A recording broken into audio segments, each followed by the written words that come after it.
Assalamualaikum warahmatullahi wabarakatuh. Perkenalkan, nama saya Aisyah Ramada Putri dengan NPM 2421010062.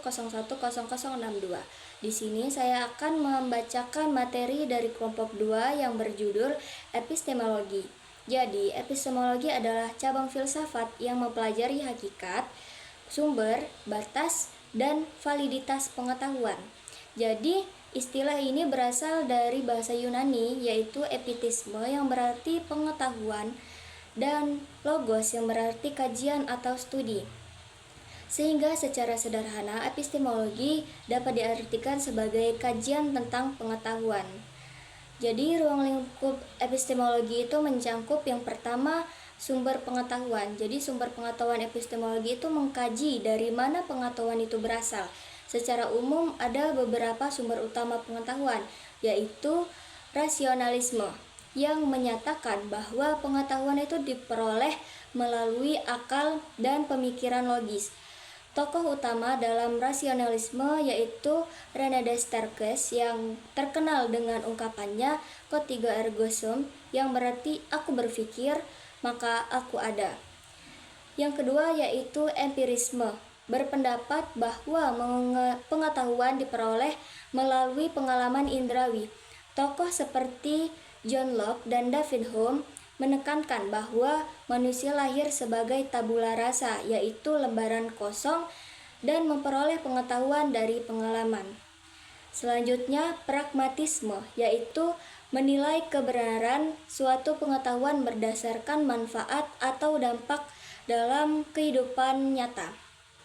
Tokohnya termasuk William James dan John Dewey.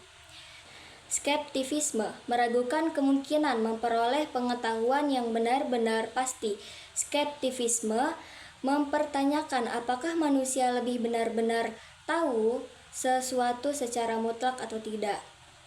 Baik, selanjutnya batasan dan validitas pengetahuan epistemologi juga membahas sejauh mana manusia dapat mengetahui sesuatu dengan kepastian.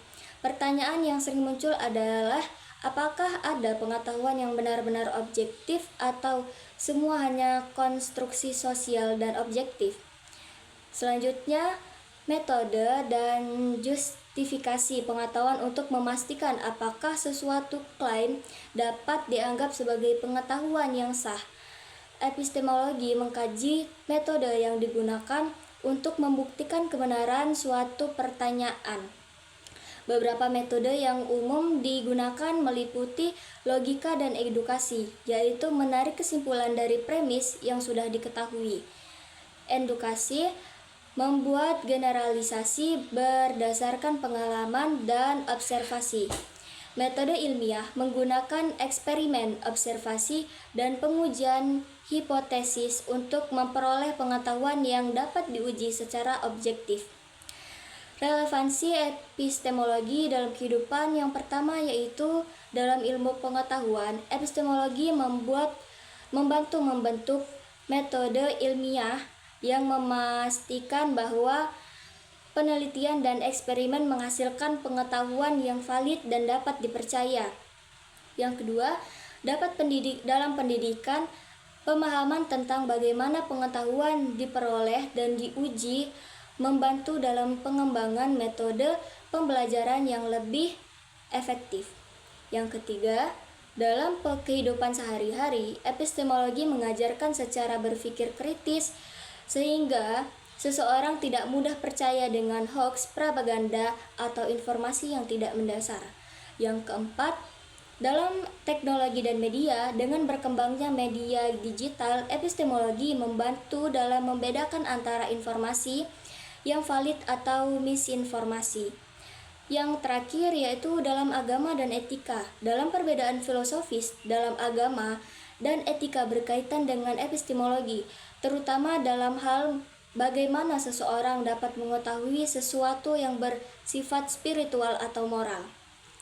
Jadi kesimpulannya adalah epistemologi adalah bidang filsafat yang berusaha memahami bagaimana manusia itu memperoleh, membuktikan, dan membatasi pengetahuan mereka. Dengan mempelajari epistemologi, kita dapat berpikir secara kritis, membedakan antara fakta dan opini, serta lebih berhati-hati dalam menerima informasi di era modern yang lebih dengan informasi dari berbagai sumber. Epistemologi menjadi lebih relevan untuk memastikan bahwa kita membangun pemahaman yang lebih kokoh dan berbasis dalam landasan yang valid. Baik, sekian dari saya. Wassalamualaikum warahmatullahi wabarakatuh.